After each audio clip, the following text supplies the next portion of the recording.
کریم کی توفیق اور اس کی مدد کے بغیر ممکن نہیں تھی. اس پر بھی ہم اللہ کا شکر ادا کریں. میرے بھائیوں اور میری بہنوں، اللہ رب کریم کی ان تمام نعمتوں کے شکرانے کے ساتھ ساتھ ہم اس امید پر یہاں سے واپسی کر رہے ہیں گھر پر کہ اللہ رب کریم ہمیں پھر دوبارہ بلائیے گا. کہہ دیجیے آمین. اللہ ہم آپ کا گھر اور آپ کے محبوب کا دیار دوبارہ دیکھنا چاہتے ہیں.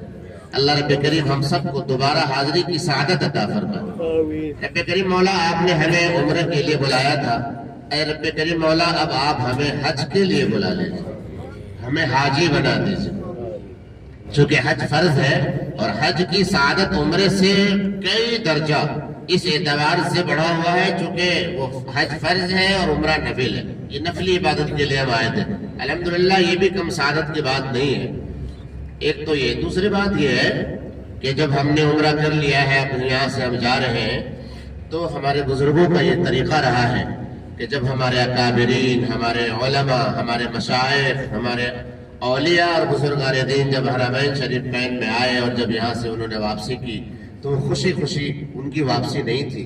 یقیناً اپنے گھر جانے کی خوشی ہوتی ہے، سب پر ہونی بھی چاہیے، لیکن ہمیں جتنی خوشی اپنے گھر جانے کی ہو اس سے کہیں زیادہ ملال اپنے محبوب، اپنے آقا جناب محمد رسول اللہ صلی اللہ علیہ وسلم سے جدائی کا ہو. صحابہ کرام آپ صلی اللہ علیہ وسلم کی محفل سے جب اپنے گھروں کو جاتے تھے نا تو گھر پر جا کر بے چین ہو جایا کرتے تھے، بے قرار ہوتے تھے، اور آپ کی بھولی صورت کو، نورانی چہرے کو دیکھنے کے لیے بیدار ہو کر اپنے گھروں سے نکل پڑتے تھے کہ اللہ کے نبی صلی اللہ علیہ وسلم کی ہم زیارت کرنے جا رہے ہیں. اور آپ صلی اللہ علیہ وسلم کی وفات کے بعد آج تک اور قیامت تک جو سچے عاشق ہیں، عاشق رسول ہیں، عشاق مصطفیٰ ہیں، ان کا یہی حال ہے کہ جب یہاں سے لوٹتے ہیں تو دل ان کا آبدیدہ ہوتا ہے، دل ان کا مغموم ہوتا ہے، آنکھیں نم ہوتی ہیں اور بڑی مایوسی کے ساتھ، حسرتوں کے ساتھ، پر تمناؤں اور امیدوں کے ساتھ ہو جاتے ہیں کہ اللہ رب کریم ہمیں پھر بلائے گا. تو میرے بھائیوں، ہم سب بہنوں، ہم سب لوگ یہ امید رکھیں، امید کے ساتھ انشاءاللہ ان حسرتوں کے ساتھ واپس ہو کہ اللہ رب کریم ہمیں پھر حرمین کی سعادت، زیارت کی سعادت عطا فرمائیے. دیکھیے، ہر کام کا ایک نتیجہ ہوتا ہے، ہر محنت کے بعد کچھ پھل ملتا ہے. ہم یہ امید رکھیں کہ جب اللہ رب کریم نے ہمیں یہاں بلایا ہے، حدیثوں سے یہ بات پتہ چلتی ہے کہ اللہ رب کریم جب یہاں بلاتا ہے اپنے بندوں کو اور بندیوں کو، تو اگر آنے والا بندہ مخلص ہے، اللہ رب کریم اس کی تمام خطاؤں کو معاف کر کے بھیجتا ہے. حج میں بھی یہی وعدہ ہے اور عمرے میں بھی یہی وعدہ ہے. تو آج اللہ رب کریم سے امید ہے کہ اللہ رب کریم نے ہم سب کو ایسا گناہوں سے معاف کر کے وہ بھیج رہا ہے جیسے ہم آج ہی ماں کے پیٹ سے پیدا ہوئے. اب ظاہر ہے کہ نامہ اعمال سے برائیاں ختم ہو گئی، اب نامہ اعمال بالکل صاف فریش ہے. تو اب اس نامہ اعمال کو ہمیں نیکیوں سے بھرنا ہے انشاءاللہ.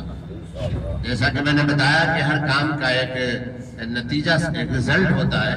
اب اس کام کا رزلٹ اور نتیجہ یہ ہے کہ عمرے کے بعد کی جو زندگی ہماری اب یہاں سے جانے کے بعد شروع ہونے والی ہے، میرے بھائیوں، ہمیں یہ دیکھنا ہے کہ اس عمرے کا ہماری زندگی میں کتنا اثر ہوتا ہے. دوسروں کو نہیں دیکھنا، کسی دوسرے عمرہ کرنے والوں پر نظر نہیں رکھنی کہ وہ بھی تو ایسا کرتے ہیں، وہ بھی تو یوں کرتے ہیں. نہیں، ہمیں دیکھنا ہے کہ ہم نماز کے کتنے پابند ہیں، نماز میں سستی تو نہیں چل رہی ہے، جھوٹ تو ہم نہیں بول رہے ہیں، زبان ہماری غلط تو نہیں ہو رہی ہے، کیونکہ نماز میں بہت زیادہ سستی پائی جاتی ہے. لہذا یہ عزم کر کے جائیں کہ انشاءاللہ عمرے والی جو ہماری زندگی کٹی ہے یہاں 18 دن 17 دن، ہم انشاءاللہ انہی 18 دن کی روشنی میں جو عمل ہم نے کیا ہے نا، پابندیاں کری ہیں، انشاءاللہ پوری زندگی اسی پابندی کے ساتھ نماز پڑھتے رہیں گے انشاءاللہ. نماز سب سے اہم عبادت ہے میری بہنوں، اسے بالکل مت ترک کرنا. میرے بھائیوں، کام کتنا بھی زیادہ ہو، آپ کیسے بھی مصروف ہو، نماز سے بالکل بھی الگ نہ کرنا اپنے کو. دوسری بات یہ ہے کہ جھوٹ نیکیوں کو کھا جاتا ہے. جھوٹا انسان اللہ کے ہم مقبوض ہوتا ہے. ہم باتوں میں جھوٹ بولتے ہیں، ہم جھوٹ کے بہت عادی ہو چکے ہیں. جھوٹ اللہ رب کریم کو بالکل پسند نہیں. جھوٹ بولنے والوں پر اللہ اور اللہ کی رسول کی لعنتیں ہوتی ہیں. لہذا جھوٹ نہیں بولنا، اپنی زبان کو پاک صاف رکھنا ہے انشاءاللہ. بہرحال عمرے کی جو برکات ہیں، ثمرات ہیں، ہماری زندگی اللہ کرے اسی پر کٹے، اسی پر گزرے، اور ہم پوری زندگی انشاءاللہ عمرے والی زندگی جو ہمارے یہاں کٹی ہے چند دنوں کی، انشاءاللہ پوری زندگی ہم انہی برکات و ثمرات کے ساتھ گزاریں گے انشاءاللہ۔ تو یہ سب باتیں ہیں، اور یہاں سے درود شریف، ذکر اذکار، تسبیحات پڑھتے ہوئے چلے، اور سب ساتھی، سفر کا اصول یہ ہے کہ ہر ساتھی ایک دوسرے کا خیال رکھے، ایک دوسرے کی مدد کرے، کوئی کمزور ہے، کوئی بزرگ ہے، ماں بہن ہے، ان کی رعایت کریں، کسی سامان نہیں اٹھتا ہے تو سامان اٹھوانے میں، کہیں کسی کو کہیں پریشانی ہے تو یہ پریشانیوں میں ہم ہاتھ بٹائیں، یہ سفر کے آداب و رسول ہے۔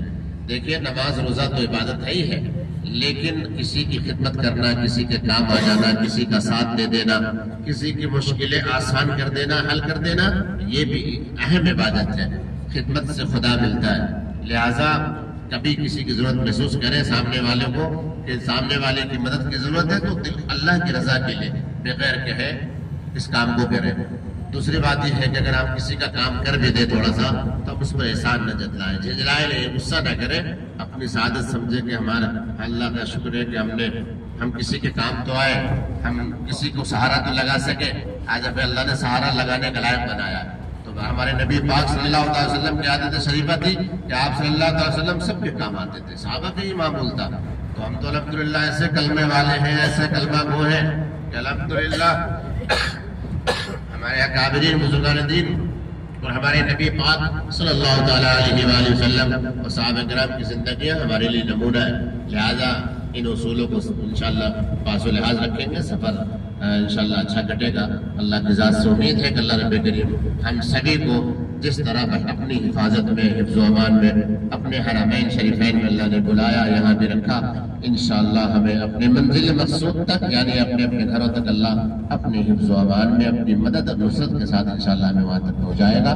اللہ رب کریم ہم سب کی زیارت کو، حاضری کو، ہماری محنتوں کو، قد و کاوشوں کو، جہد و جہد کو، اور ہماری نیتوں کو، عبادتوں کو، بندگی کو اللہ رب کریم اپنی بارگاہ میں بے حد قبول فرمائے۔